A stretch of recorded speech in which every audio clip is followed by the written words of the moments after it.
하이델베르그 요리문답서는 개혁교회 신앙고백의 표준 문서 가운데 하나입니다. 기독교 강요가 종교개혁 제1세대의 중요한 작품이라고 한다면 하이델베르그 요리문답서는 그 성질과 내용면에 있어서 종교개혁의 제2세대의 작품이라고 할 수 있습니다. 기독교 강요나 하이델베르크 요리문답서는 사도들의 가르침을 그 시대에 다시 설명하고 강조한 것으로서 중요성을 가집니다.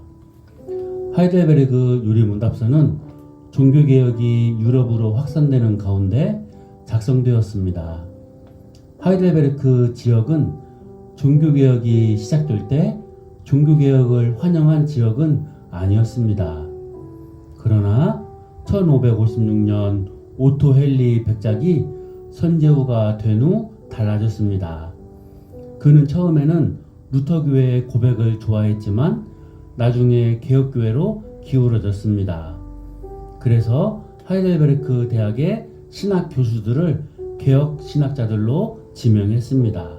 그리고 동시에 그들로 하이델베르크 지역의 교회들을 돌보도록 했습니다.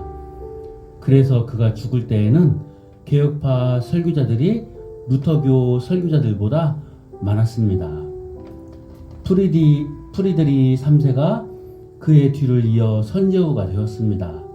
그는 개혁교회의 예배 순서를 정했고 십자가와 형상들, 촛불들과 제단들을 제거했습니다. 이러한 것들은 오토 헬리 아래에서는 개혁되지 않은 것들이었습니다. 그리고 그는 시편 찬송들을 도입했습니다. 프리드리 3세는 신학자였으며 경건한 자였습니다. 1560년 프리드리 3세는 올레비아누스를 하이델베르크의 궁정 목사로 초빙했습니다. 그리고 1561년에는 우르시누스를 하이델베르크 교수로 초빙했습니다. 프리드리 3세는 학교마다 가르치는 지침이 다르다는 것을 발견하고 학교에서 공통적으로 사용할 수 있는 요리문답서를 만들 필요성을 깨닫게 되었습니다. 그는 이 일을 올레비아누스와 우르시누스에게 일임하였고 두 신학자는 요리문답서를 만들었습니다. 1563년 1월 프리드리 3세는 이 요리문답서의 승인을 위해 하이델베르크의 교수들과 목회자들 그리고 지역 감독들로 구성된 공회에 제출하였습니다. 하이델베르크 요리문답서는 이 공회에서 받아들여졌고 승인되었습니다. 요리문답서의 작성 기간이 비록 짧긴 했지만 포괄적이면서 정확했기에 모두 만족하였습니다. 요리문답서는 공적으로 하이델베르크에 있는 모든 교회와 학교에서 신앙교육 용도로 받아들여졌습니다. 올레비아누스는 복음의 은혜를 깨달은 다음 특히 법학부를 마친 후 개혁자들의 신학을 공부하기 시작했습니다. 그는 피터, 마티어, 칼빈, 베자의 영향을 받았습니다. 특히 칼빈의 작품들을 연구하였습니다. 그리고 베자와 친분을 가졌는데 그의 생애 마지막까지 교제하였다고 합니다.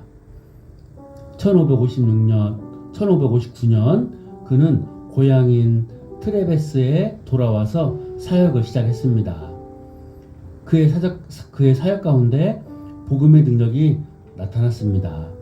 그는 미신을 조장하던 요셉의 거룩한 코트에 대해서 반대하다가 옥에 갇혔습니다. 이때 프리드리 3세가 감옥에서 나올 수 있도록 도움을 주었다고 합니다.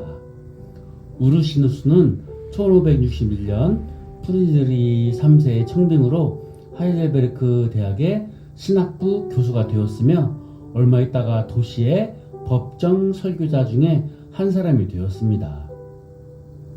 그는 멜랑이톤의 영향을 지대하게 받은 인물입니다. 그는 1557년 멜랑이톤과 보름스 회의에 같이 참여하였습니다. 그 후 제네바와 파리를 방문하고 비텐베르크로 돌아와서 강의를 하였습니다.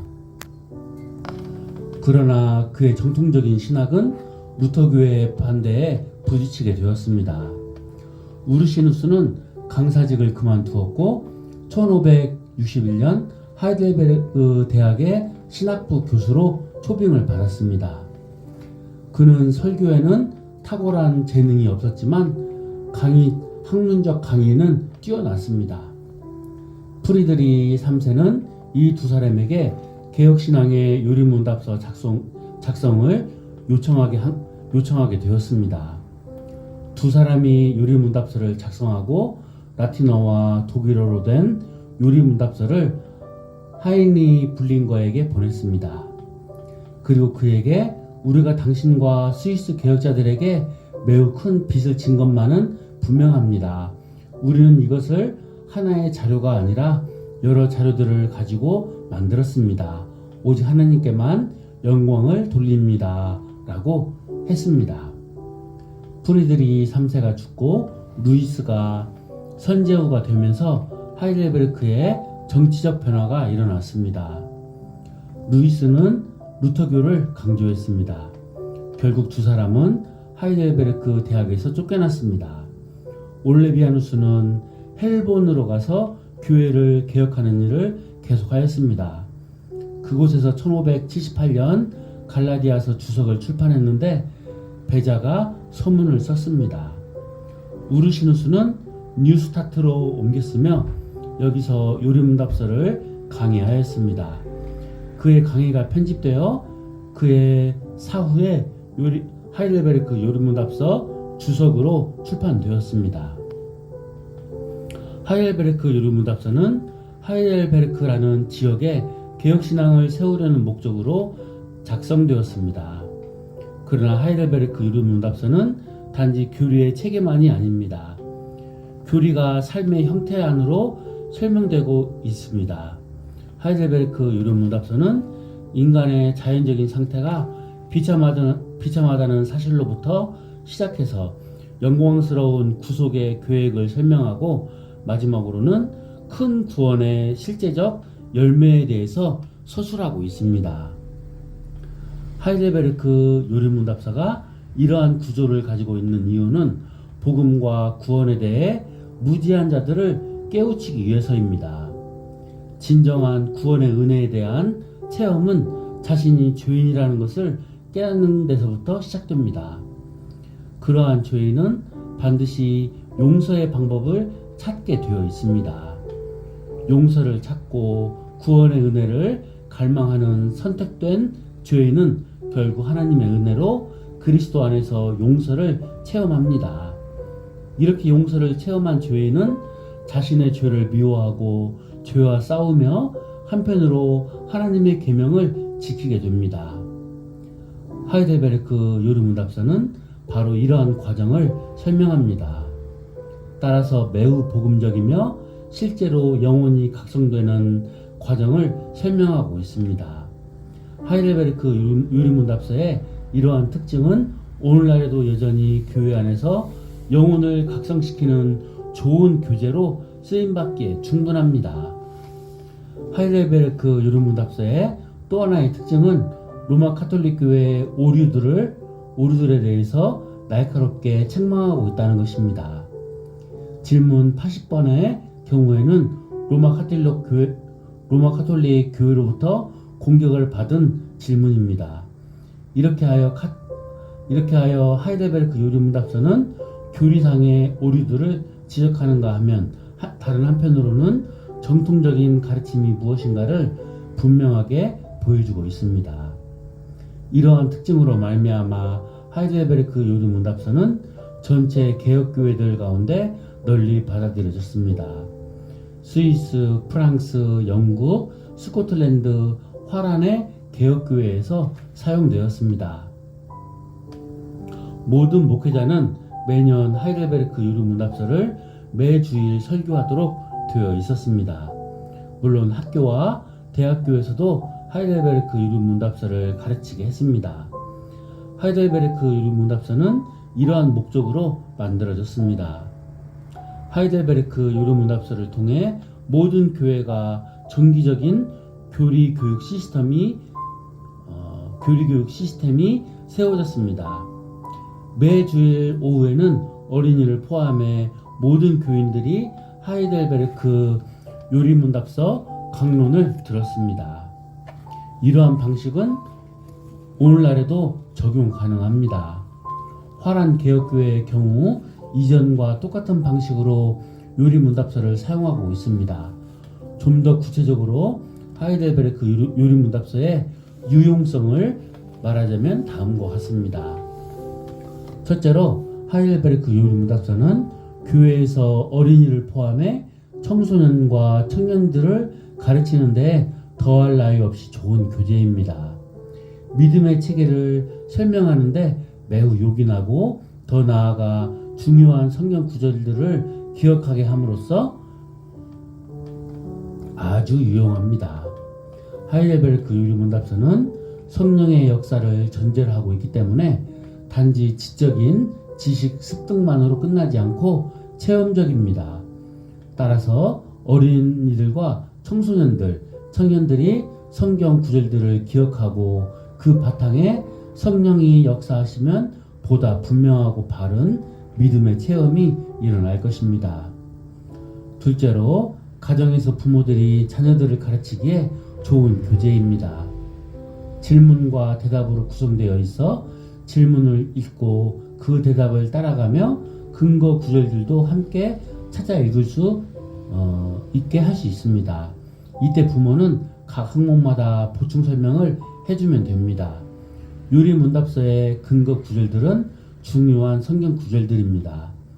자녀들에게 성경 전체를 이해하게 하는데 상당한 도움을 줄 수 있습니다.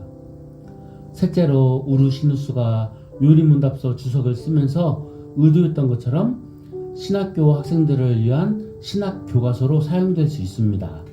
신학을 연구하는 신학생들에게 더할 나위 없이 좋은 교재입니다. 그리고 목회자들 자신한테도 유익한데 하이델베르크 요리문답서를 사용함으로 좀 더 간략하게 하고도 체계적으로 믿음의 구조에 대해 설명할 수 있습니다. 그리고 교리 설교와 신학 강론을 위한 체계를 잡는 데도 유용합니다. 이런 측면에서 하이델베르크 요리문답서는 지침서의 역할을 합니다. 하이델베르크 요리문답서는 탁월한 구조를 가지고 있습니다. 참된 복음적 믿음이 무엇인가를 설명하는 구조로 짜여져 있습니다. 질문 1, 2번은 믿음과 구원의 중요성을 말하는 서론에 해당됩니다. 질문 3번에서 5번은 인간의 전적 타락과 부패에 대한 내용이며 질문 6, 7번은 인류의 전적 타락에 대한 확증을 다루고 있습니다. 8번은 죄가 인류 전체에 미친 영향을 설명합니다. 9번에서 10번은 하나님의 거룩한 법에 따라 심판받을 수밖에 없는 인간의 죄인의 상태에 대해서 말합니다. 이렇게 질문 3번에서 11번까지는 하이델베르크 요리문답서의 제1부에 해당되는 것으로 죄로 인한 인간의 비참함을 설명하고 있습니다. 질문 12번에서 18번까지는 아담 안에서 모든 인류가 죄인이 되었는데 선택하신 죄인들을 구속하기 위해 하나님께서 그리스도를 마련하신 진리에 대해 설명하고 있습니다.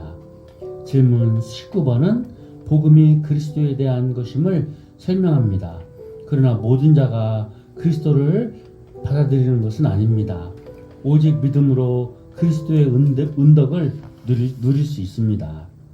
질문 22번에서 23번은 이러한 믿음은 기독교 교리에 대한 이해를 포함한다고 설명하면서 이것은 사도신경에 간략하게 표현되어 있다고 말합니다. 결국 사도신경은 삼위 하나님께서 죄인들을 구속하시는 역사에 대한 설명입니다. 성부에 대해서는 25번에서 28번, 성자와 우리의 구속에 대해서는 29번에서 52번, 성령과 그의 거룩하게 하시는 사역에 대해서는 53번에서 59번까지 해서 다루고 있습니다. 그리고 종교개혁에 있어서 가장 핵심적인 교리인 이신칭의에 대한 질문 60번에서 64번에서 설명하고 있습니다. 65번은 이러한 믿음을 발생하게 하는 수단으로서 복음 설교에 대해서 말하고 있습니다. 그리고 67번에서 85번은 성례를 다루고 있습니다. 그리고 하이델베르크 요리문답서 전체의 세 번째 부분인 그 12절에서 85번까지는 두 번째에 해당하는 부분으로 은혜에 해당됩니다. 질문 86번에서 129번까지는 전체 내용 중 세 번째에 해당되는 부분으로 중생한 자로부터 나오는 열매들에 대해 설명하고 있습니다. 중생한 자에게서는 반드시 선행이 나오게 되어 있습니다. 질문 88번에서 90번은 회심에 대한 설명입니다. 질문 91번은 선행의 성질에 대해 설명하고 있으며 92번에서 115번까지는 중생자에게 요구되는 마땅한 행위의 원리인 10계명에 대한 강론입니다. 116번에서 118번은 중생한 자에게 중요한 은혜의 수단인 기도에 대해서 설명하고 119번에서 129번은 기도의 모범인 주기도문에 대해서 설명하고 있습니다. 이렇게 제3부는 중생한 자에게서 나타나는 경건의 특징들을 다루고 있는데 구원의 은혜에 대한 감사를 삶 속에서 어떻게 실현하여야 하는지에 대한 설명입니다. 하이델베르크 요리문답서의 구조에서 살펴볼 수 있는 특징들은 하나같이 다 복음적입니다. 영혼을 깨우치는 면에서 개혁교회가 가지고 있는 소중한 영적 유산이라고 할 수 있습니다. 지금 이 시대의 영적 각성 도구로서도 부족함이 없는 것입니다. 감사합니다.